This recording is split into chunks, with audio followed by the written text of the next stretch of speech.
नमस्कार साथियों। आज एक बहुत ही बड़ी व्याथा जो कई दिन से चल रही है और पूर्व सैनिक होने के नाते दर्द मुझे भी हुआ है सुन करके, और जहां पर वीडियो वगैरह देखे उनके उस पे भी। तो साथियों, मैं इस वीडियो के माध्यम से स्वागत को क्या करूं, बड़े दुख के साथ कहना पड़ रहा है कि जो टोल प्लाजाओं की जो कहानियां चल रही हैं देश के अंदर, जितने भी टोल प्लाजा हैं, कहीं किसी आर्मी के ऑफिसर के साथ, आर्मी के जवान के साथ, आर्मी पर्सनल के साथ और या फोर्स के आदमियों के साथ ये जो झगड़ा करते हैं कर्मचारी, महज 10 से 12 हजार तनख्वाह लेने वाले, मानते हैं ड्यूटी है उनकी, लेकिन ये ड्यूटी का मतलब ये नहीं है कि इतनी बड़ी बदतमीजी आम करते हैं। और हम देखते भी हैं टोल प्लाजों पे निकलते हैं, टोल प्लाजों के ना तो रूल उनको पता है ना कुछ होता है, आए और अपना लगा दिए। तो ये टोल प्लाजों के जो ठेकेदार है उनकी भी गलतियां है। तो साथियों, एक सैनिक के साथ जो राजपूत रेजिमेंट के भारतीय सैनिक का सो एक अपनी ड्यूटी पर जा रहा था और उसको रास्ते में टोल प्लाजा के ऊपर हाथ बांध कर उसको पीटना, कितना एक दर्दनाक और कितना एक गलत और घटिया काम इन लोगों ने किया है।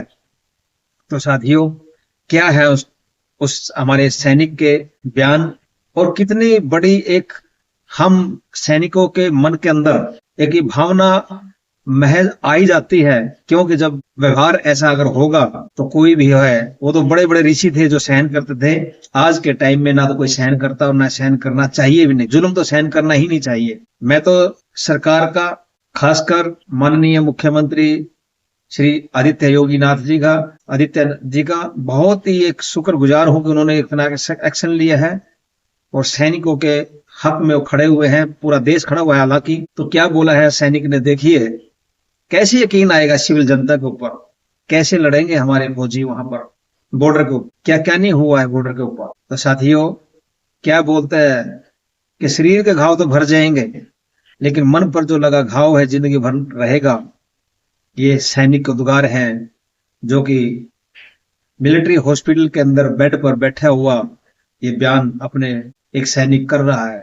क्या मन पर बीती है। 15 लाख जो भारत के शेर, अरे लोगों, जो जिस दिन लड़ाई होती है दुश्मन के साथ, उस दिन तो आप लोग सिर पे बैठाने की कोशिश करते हो, उसके बाद पटकते बहुत ज्यादा हो। ये मैं गुस्से में कर रहा हूं। बेशक इस वीडियो के बाद हमारे ऊपर एक्शन हो जाए, कार्रवाई करे, लेकिन हम किसी किसान के खिलाफ नहीं बोल रहे हैं। हम तो अपनी व्यथा सुना रहे हैं। मैं भी एक पूर्व सैनिक हूँ, वो मेरा एक छोटा भाई है। वो सैनिक नहीं है, वो मेरा छोटा भाई है, इसी देश का बच्चा है, इसी देश की किसी एक माँ का बेटा है। वो अगर वो मर जाता तो उसके माता पिता कहाँ जाते उसके बहन भाई कहाँ जाते, उसके परिवार वाले। तो साथियों, मेरठ टोल प्लाजा पर जो घटना हुई है उसके दर्द क्या सैनिक अपने बयान कर रहे हैं, तो सुनिए साथियों। मिलिट्री हॉस्पिटल में जो घायल है भाई हमारा सैनिक कपिल पवार ने कहा क्या कि उन्हें सीमा पर दुश्मनों का सामना करने में कोई हिचकिचाहट नहीं है, लेकिन अपने ही देश में उनके साथ हुए व्यवहार ने उनके दिल पर गहरा घाव छोड़ दिया है। ये घाव मिटने वाला नहीं है कभी। इतना बुरा घाव दिया है उन जो टोल प्लाजा पर जो कर्मचारी थे, गंदे लोग थे, चाहे उसमें कोई भी थे, तो इतना उस सैनिक के मन से भरने वाला, निकलने वाला नहीं है। साथियों, उत्तर प्रदेश के मेरठ जिले के जो टोल प्लाजा पर कर्मचारियों का हिंसा का शिकार जो सेना के जवान कपिल पवार ने पूरे मामले में प्रतिक्रिया दी है। उन्होंने कहा है कि शरीर की चोट जो है वो तो समय के साथ भर जाती हैं, लेकिन मानसिक घाव जिंदगी भर नहीं भरते। और सजनों, पुराने लोगों ने कहा भी है कि चोट का घाव भर जाता है, लेकिन बातों के घाव नहीं भर जाते, मन के घाव नहीं भरते। अपने साथ हुई घटना पर दुख व्यक्त करते हुए मिलिट्री हॉस्पिटल में भर्ती कपिल पवार ने कहा कि हालांकि उन्हें सीमा पर दुश्मनों का सामना करने में कोई हिचकिचाहट नहीं है, लेकिन जब अपने ही देश में अपने साथ व्यवहार ने जो उनके साथ दिल पर गहरा घाव छोड़ दिया, तो मन पर जो घाव बना है वो कैसे दूर होगा। तो साथियों, ऐसी ऐसी जो घटनाएं जो इस देश के अंदर हुई हैं, और ये एक दिन की नहीं है, ये टोल प्लाजों पर आम घटनाएं होती हैं। और वो ऐसे आते हैं जब कोई भी आदमी अगर थोड़ी सी बात को पूछता है तो उनका इतना मिसबिहेव होता है टोल प्लाजाओं के ऊपर कि लोग अपने आप ही डर जाते हैं। क्यों? उनको गाड़ी का भी डर है, गाड़ियों को गाड़ियों को तोड़ना और पीटना, महिलाओं तक को के साथ बुरा बर्ताव करने में वो कोई हिचकिचाहट करते ही नहीं है। तो मेरा तो ये निवेदन है केंद्रीय सरकार से भी और राज्यों की सरकार से भी, जहां जहां भी उनके राज्य सीमाओं के अंदर जो टोल प्लाजा है उनके ऊपर कंट्रोल किया जाए। इन जो कर्मचारी जो प्राइवेट सिक्योरिटी एजेंसीज के या कोई भी मैन पावर सप्लाई करते हैं ठेकेदार, उनके ऊपर भी कार्रवाई होनी चाहिए। और जो मैनेजमेंट है एनएचएआई जो है, एनएचएआई को गहरा संज्ञान लेना चाहिए। हालांकि हमारे मंत्री जी ने बहुत ही अच्छा और आदरणीय योगी जी ने भी बहुत अच्छा ये कार्रवाई किया है, अरेस्ट भी हुए हैं। लेकिन अब तो चाहे उनको फांसी दे दो, लेकिन जो सैनिक के मन पर जो घाव बना है वो घाव पूरा नहीं हो सकता। दिल को समझा लेंगे, हमें क्या, हमें तो देश के, चाहे देश के अंदर जो दुश्मन वो मारे चाहे बाहर का दुश्मन मारे, हम तो फौजी आदमी हैं, मरना तो है ही है। लेकिन दुख होता है कि अगर देश का दुश्मन, बाहर का दुश्मन अगर मारे तो शायद आत्मा को दुख नहीं होता, लेकिन अंदर के जो दुश्मन बैठे हुए हैं ये, अरे सैनिकों से आप लोग क्या क्या उम्मीद करते हैं? आपके घर में एक सैनिक है, मैं सही बोल रहा हूं, घर के अंदर एक सैनिक है, उससे आप लोगों ने दारू मांगनी है, उससे कुछ अपने फायदा उठाना है, मुफ्त में उससे दारू पीनी है, फिर उसको मूर्ख कहना है।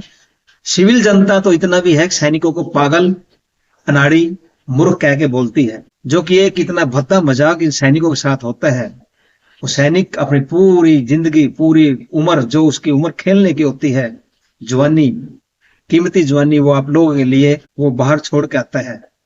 लेकिन आप लोग उसके साथ, सैनिकों के साथ इतना बुरा बर्ताव करते हैं तो उसकी कोई हद ही नहीं है।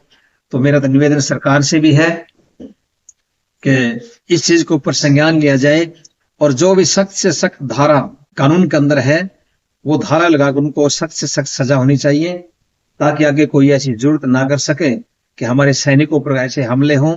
और वो भी इतना जुल्म के हाथ पीछे पौल के साथ, खंबे के साथ बांध करके पीटना, तो ये है attempt to murder. Attempt to murder जो धारा, उसके अंदर उनको उम्र कैद कम से कम होनी चाहिए, सख्त सजा उनको होनी चाहिए।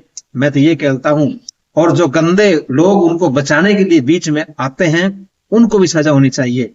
उनको भी, जो गंदे लोग उनको बचाने के लिए, उनकी सिफारिश करने के लिए आते हैं, चाहे वो वकील हैं, चाहे वो नेता हैं, चाहे कोई भी हैं, उनको भी इस घटना के ऊपर शर्म आनी चाहिए और उनको बचाने में उनको, पाप तो क्या, पाप तो कौन समझता, आज के टाइम में कोई पाप नहीं समझता। आज तो दुनिया पाप करके खुशी होती है।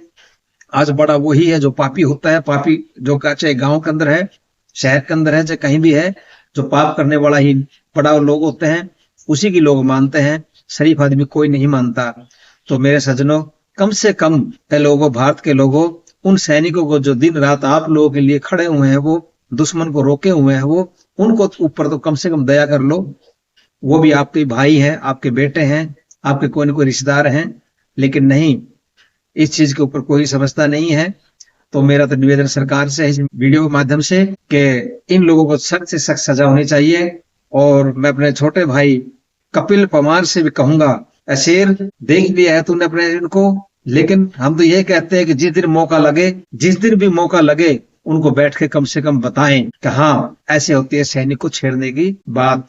तो मैं यही कहूंगा कि सैनिकों के साथ बर्ताव अच्छा रखें अपना, और इनको ना तंग करें। हर जगह कहीं भी हो, ट्रेनों के अंदर हो चाहे बसों के अंदर हो, मिसबिहेव किया जाता है। एक सैनिक अगर वर्दी में खड़ा है तो उसको भी जगह नहीं दी जाती। बेशर्मी करके लोग बैठे रहते हैं, और लेकिन सैनिक खड़ा रहता है जो कि आप लोगों के लिए बॉर्डर के ऊपर दिन रात एक करके मरता है। तो साथियों, इस वीडियो को ज्यादा से ज्यादा शेयर करें, और सैनिकों के हक में मैं आपसे निवेदन भी कर रहा हूं और सख्ताई से भी बोल रहा हूं, नहीं तो कल यही सैनिक आपके ऊपर भी हाथ उठाएंगे। दुश्मन को तो मारेंगे, फिर मजबूर हो जाता है आदमी। देखिए, या तो बोलते शरीफ होते हैं सैनिक, या तो शरीफ को बोलता नहीं है, और जब बोलता है तो फिर वो हटता नहीं है। तो ये भी चीज होती है। इसलिए एक सैनिक को आपको बचाना चाहिए, इज्जत उसकी करनी चाहिए, और कभी उसके साथ बर्ताव ना करें। मेरा ऐसा निवेदन है। आप लोगों का बहुत बहुत धन्यवाद। जय हिंद, जय भारत।